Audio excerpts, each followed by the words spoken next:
Baik, untuk pagi hari ini atau siang hari ini kuliah kewirausahaan akan kita lanjutkan. Kemarin Anda sudah melihat ada satu fenomena, ada satu suatu bukan fenomena, satu teori yang mengatakan tatkala kita berbisnis maka Anda bisa menentukan wilayah ekonomi yang akan Anda gerakkan atau akan Anda bangun, yaitu ekonomi moral maupun ekonomi pasar, ya.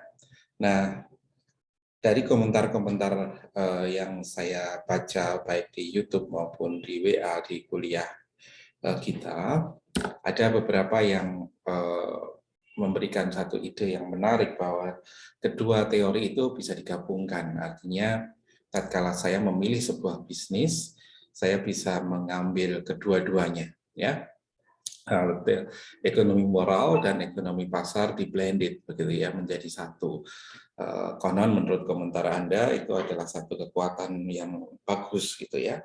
Tapi ada juga yang mengatakan tidak bisa, kita harus clear jelas bahwa kalau memang ekonomi pasar ya ekonomi pasar, kalau memang mau bermain di sisi moral, mari kita bermain di sisi moral gitu kan.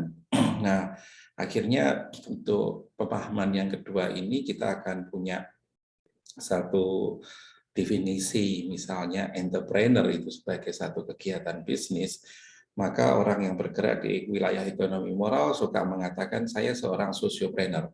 Entrepreneur berbasis sosial. Artinya dia tidak ansih bicara menjual barang atau jasa untuk kemudian dihargai, untuk dibeli begitu ya, layaknya di ekonomi pasar.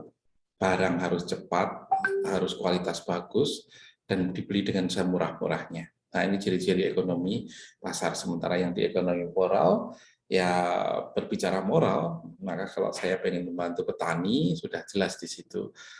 Kasihan dia tidak berpengetahuan, ya apa adanya, barang itu dibeli. Perkara kemudian barang itu tidak dipakai oleh si pembeli, itu urusan dia, mungkin akan disumbangkan ke tempat lain.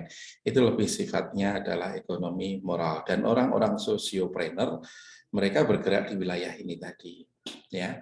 Jadi mereka berjalan membantu orang untuk kemudian secara sosial tentunya ya, untuk kemudian ada donasi yang masuk, ada donatur yang masuk. Saya lebih mengatakan untuk kali ini adalah donatur ya, jika orang benar-benar membeli karena memang ada himbauan moral untuk membeli di sana.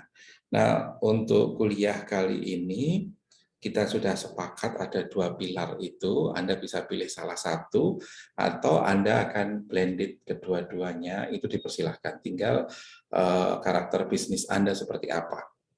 Komentar juga tadi terkait dengan salah satu perusahaan entertain di Korea Selatan katanya begitu ya. Itu juga sama, dia membuat konser, artis-artis atau aktornya yang ikut itu atau penyanyinya yang ikut itu artis yang cukup terkenal, mahal, tapi kemudian mereka menggratiskan semua itu ya, menggratiskan konsernya agar semua orang seluruh dunia bisa lihat dia, dibuka di YouTube gitu ya, dan ternyata mendapat sambutan yang baik ya. Nah, Anda mengatakan itu blended antara ekonomi moral dan ekonomi pasar gitu ya. Nah, itu contoh-contoh saja, Anda bisa cari nanti pola-pola yang diajukan ke dalam dua pilar itu tadi.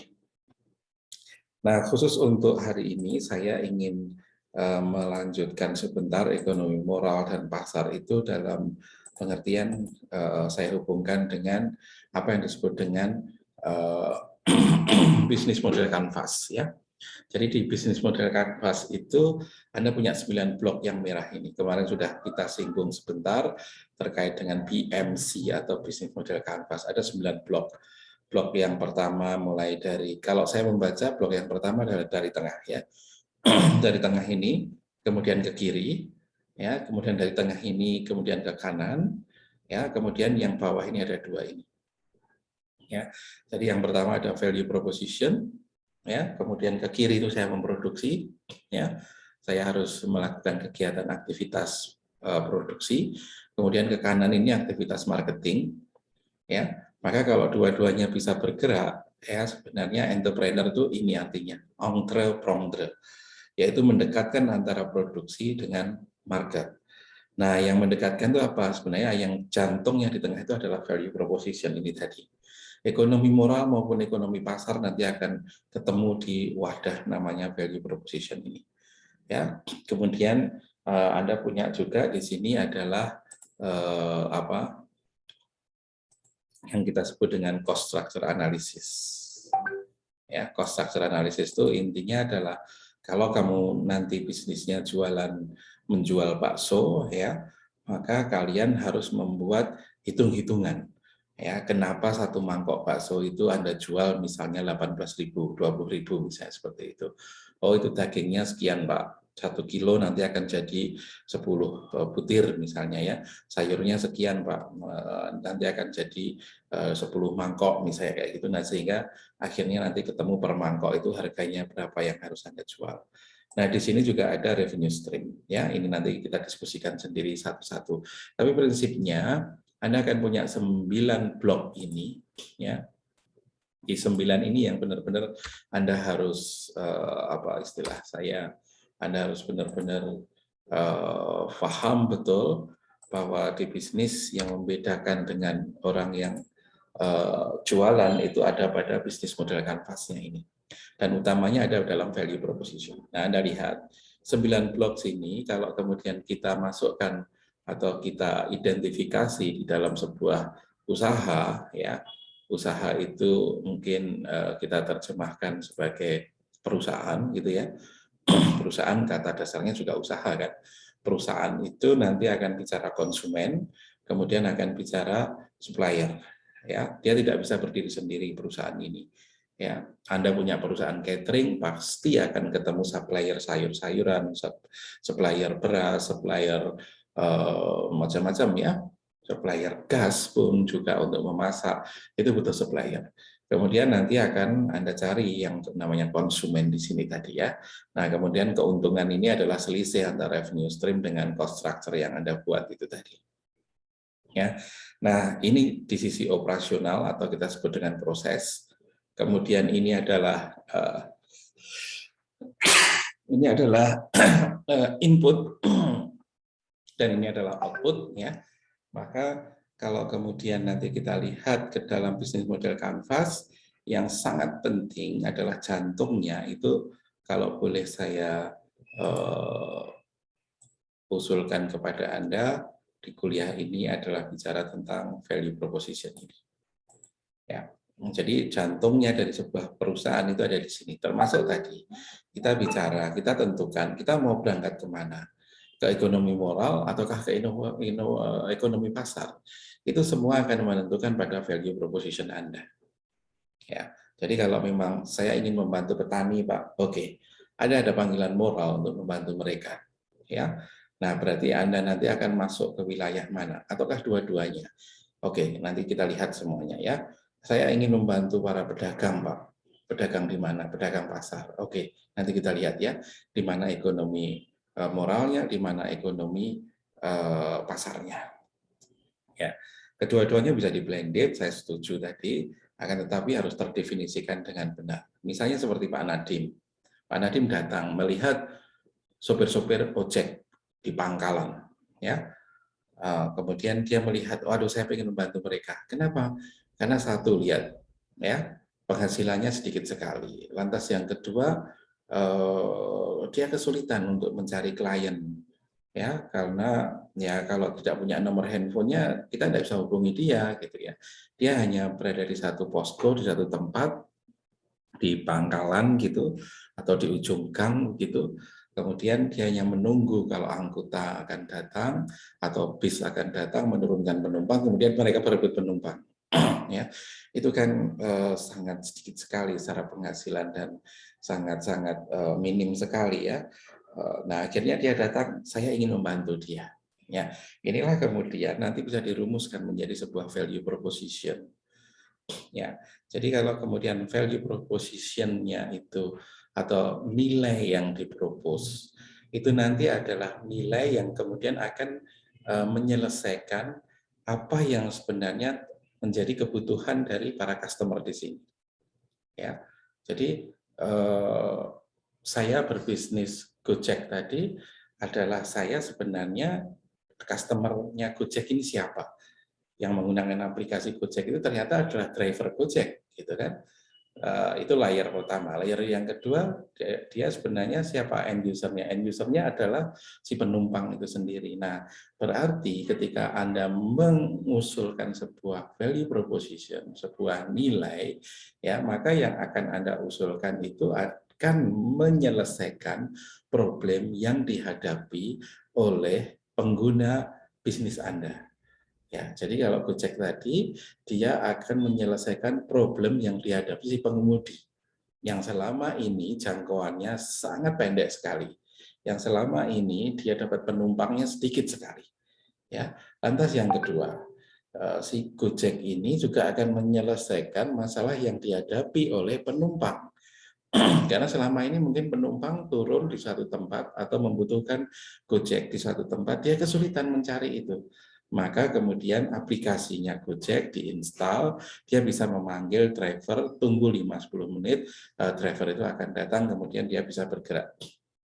Nah, Mas, Mbak, jadi ketika Anda tadi mengungkapkan atau merumuskan bisnis, yang pertama adalah rumuskan dulu value proposition-nya tadi ya, bahwa value proposition itu akan menyelesaikan problem yang dihadapi oleh para konsumen Anda. Siapapun itu konsumennya, nanti bisa didefinisikan di customer segment di sini.